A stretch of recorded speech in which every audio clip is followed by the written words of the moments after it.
Assalamualaikum warahmatullahi wabarakatuh.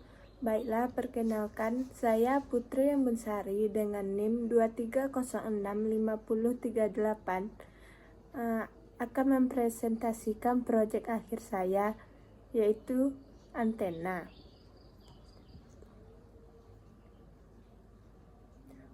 Yang pertama yaitu ada konsep dasar antena.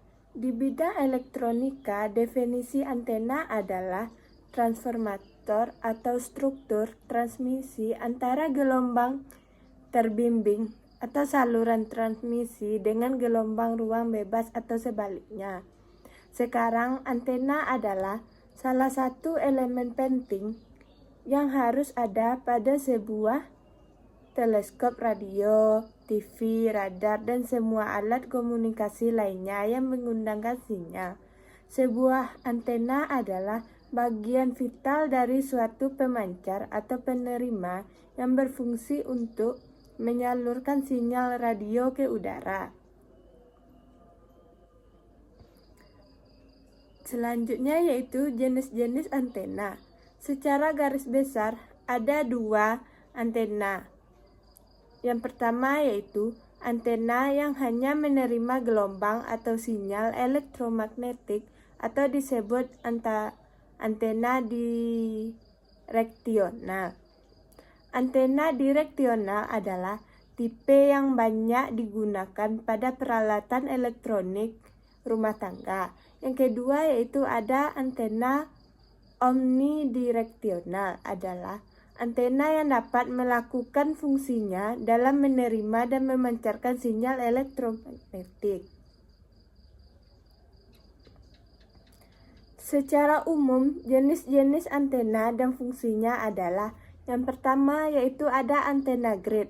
Antena grid adalah antena Wi-Fi yang berfungsi untuk memperkuat dan mengarahkan sinyal wireless untuk melakukan koneksi point to point, multi-point, atau sebagai klien dari RT atau RW net. Yang kedua yaitu ada antena omni. Antena omni adalah jenis antena yang memiliki corak pola keseluruhan atau ke segala arah dalam jumlah 360 derajat pada posisi vertikal, karena memiliki antena omni menyeluruh namun tidak memiliki area jangkauan yang terlalu jauh, dan dapat kita lihat pada gambar yang telah ditampilkan. Yang ketiga yaitu ada antena Yagi. Antena Yagi atau hanya adalah antena terarah yang terdiri dari dua atau lebih elemen antena resonansi paralel dapat disusun ujung api. Elemen-elemen ini paling sering berupa batang logam atau cakram yang bertindak sebagai dipol setengah gelombang. Nah, contoh gambarnya yaitu yang dapat kita lihat pada PPT tersebut. Nah, yang keempat yaitu ada antena parabola. Antena parabola digunakan sebagai antena tinggi untuk komunikasi titik ke titik. Di dalam aplikasi seperti tautan relay gelombang mikro yang membawa sinyal telepon dan televisi antara kota-kota terdekat. Tautan WAN atau LAN nirkabel untuk komunikasi data, komunikasi satelit, dan antena komunikasi pesawat ruang angkasa. Nah, gambarnya dapat kita lihat seperti contoh.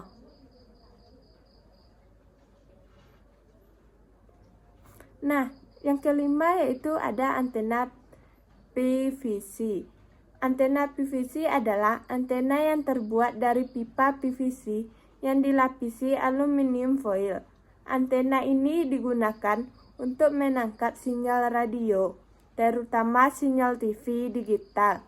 Antena PVC sering digunakan sebagai solusi murah dan efektif untuk meningkatkan kualitas penerima sinyal. Nah, saya sudah menampilkan gambarnya yang ada di PPT tersebut.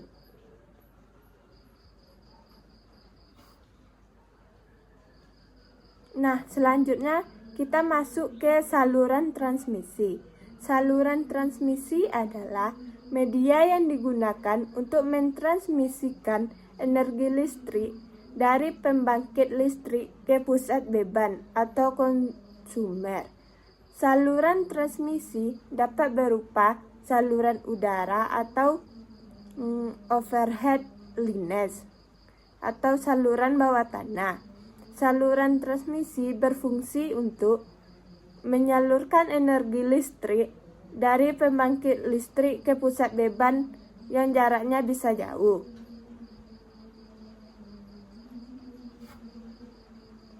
Nah, selanjutnya yaitu jenis transmisi. Jenis media transmisi. Dalam aplikasinya, kita dapat menggolongkan jenis media saluran transmisi menjadi 4 kategori, yaitu yang pertama, media transmisi 2 kawat sejajar atau two-wire transmission line. Yang kedua yaitu ada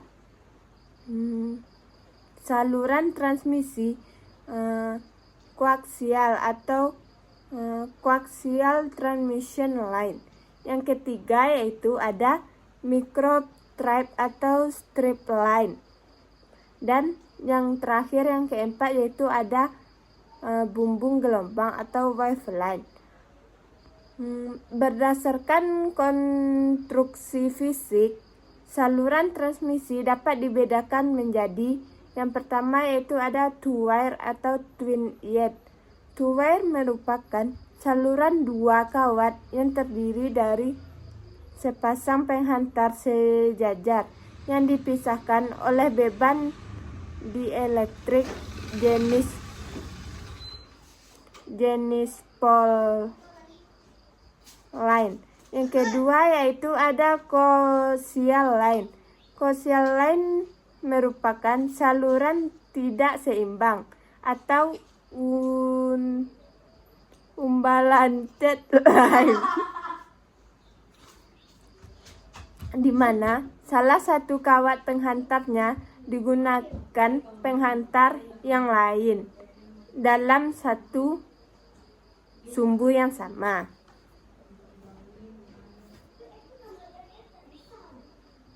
Nah, selanjutnya kita masuk ke balun. Balun adalah perangkat elektronik yang berfungsi untuk menghubungkan atau mentransformasi sinyal seimbang atau balanced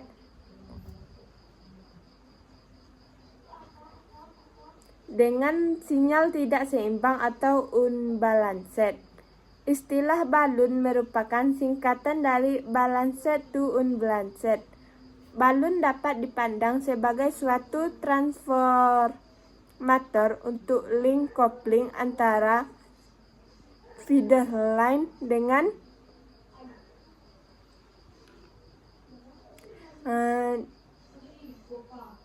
antena. Ia terdiri atas gulungan kawat di atas ferrite atau batangan atau toroida, atau dapat juga inti udara.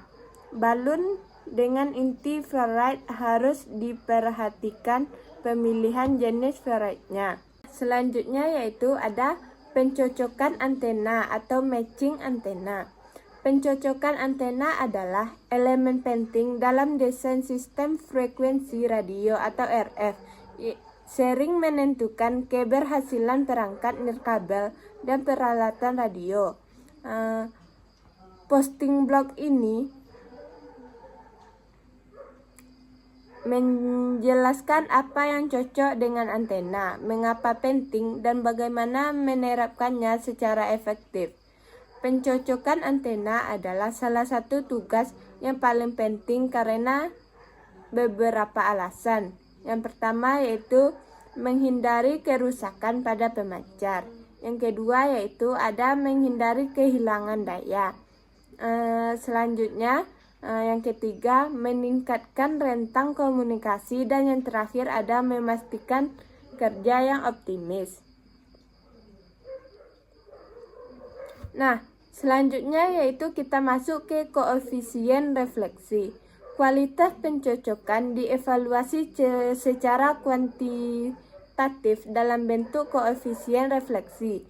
Koefisien refleksi adalah radio kekuatan gelombang yang dipantulkan dan kekuatan gelombang insiden yang dihasilkan oleh pemancar. Secara matematis, koefisien refleksi dapat kita hitung yaitu dengan rumus R sama dengan ZL dikurang ZO per ZL ditambah ZO, di mana ZL adalah beban impedansi dalam impedansi antena, dan ZO adalah impedansi karakteristik sistem.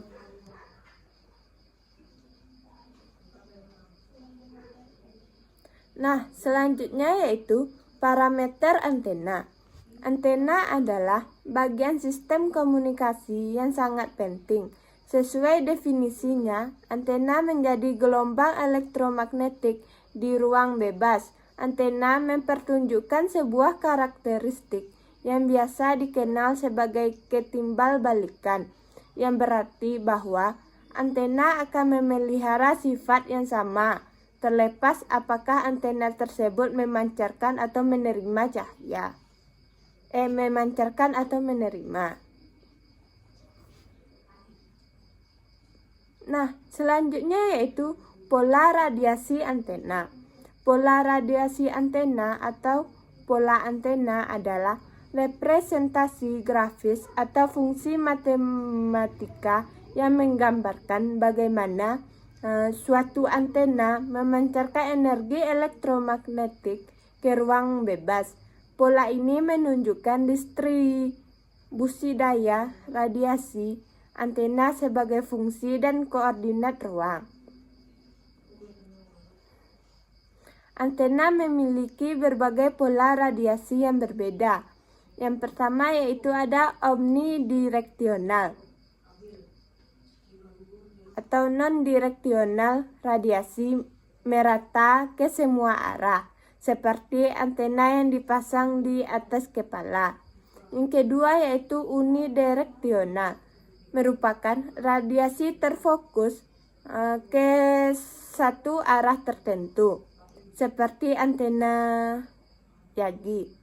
Yang ketiga yaitu ada isotropik, pola radiasi yang merata dalam semua arah, digunakan sebagai titik referensi. Nah, selanjutnya yaitu ada direktivitas antena.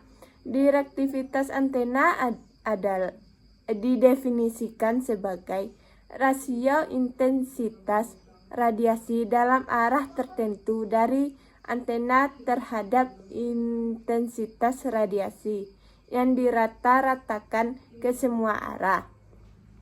Intensitas radiasi rata-rata sama dengan daya total yang diradiasikan oleh antena dibagi dengan 4pi.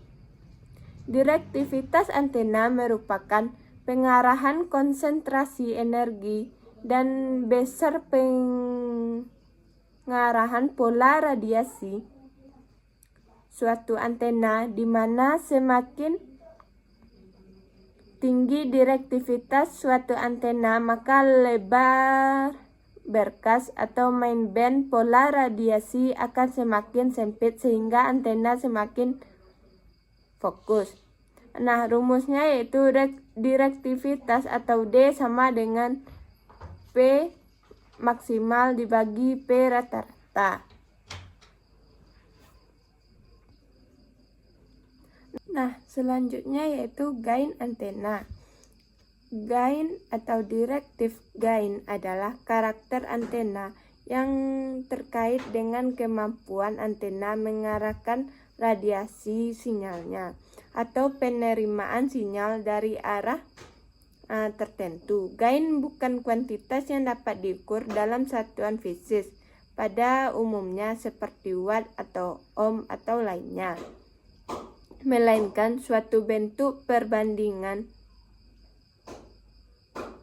Gain dapat dihitung dengan membandingkan kerapatan daya maksimum antena yang diukur dengan antena referensi yang diketahui gainnya, maka dapat dituliskan pada persamaan desibel atau dB merupakan satuan gain antena. Desibel adalah perbandingan dua hal. Gain atau G sama dengan K dikali D. Yang rumusnya dapat kita lihat seperti yang telah saya paparkan. Nah, selanjutnya yaitu bandwidth antena. Menentukan rentang frekuensi yang dapat dioperasikan oleh antena secara efektif, yaitu B sama dengan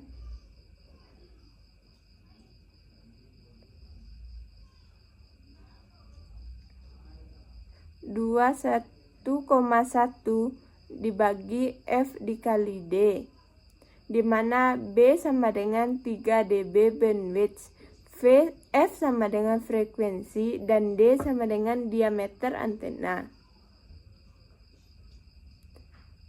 Nah, selanjutnya yaitu VCWR atau voltage standing wave ratio, menunjukkan perbandingan antara tegangan gelombang maju dan gelombang pantul di sepanjang saluran transmisi antena. VCWR yang rendah menunjukkan bahwa ada kecocokan impedansi yang baik antara antena dan saluran transmisi. Selanjutnya yaitu return loss, mengukur seberapa banyak daya yang dipantulkan kembali ke sumber oleh antena.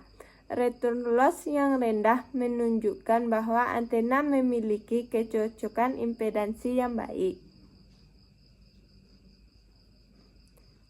Nah, selanjutnya yaitu impedansi antena. Impedansi input adalah impedansi yang diukur pada titik satu pada terminal antena yang merupakan perbandingan tegangan dan arus pada titik tersebut. Impedansi input selain ditentukan oleh letak titik satu antena, juga dipengaruhi oleh antena lain atau benda-benda yang berada di sekitar antena, serta frekuensi kerjanya. Sedangkan bagian imajiner merupakan reaktansi masukan yang menyatakan daya yang tersimpan pada medan dekat antena atau dapat ditulis dengan di mana Zin sama dengan impedansi input, V sama dengan tegangan terminal input, dan I sama dengan arus terminal input. Yang rumusnya Zin sama dengan Rin ditambah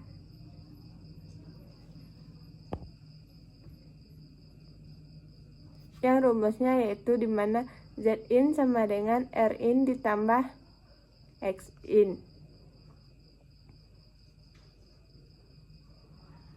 Nah, selanjutnya yaitu polariasi antena. Polariasi antena merupakan orientasi perambatan radiasi gelombang elektromagnetik yang dipancarkan oleh suatu antena di mana arah elemen antena terhadap permukaan bumi sebagai referensi lain. Energi yang berasal dari antena yang dipancarkan dalam bentuk sphere, di mana bagian kecil dari sphere disebut dengan wavefront. Dan selanjutnya yaitu lebar berkas atau bandwidth, menunjukkan sudut antara titik setengah daya dari lobus utama pola radiasi antena. Lebar berkas yang sempit menunjukkan antena yang lebih terarah. Baiklah, Sekian materi yang dapat saya sampaikan. Jika ada salah kata, saya mohon maaf dan saya sudahi dengan Assalamualaikum warahmatullahi wabarakatuh.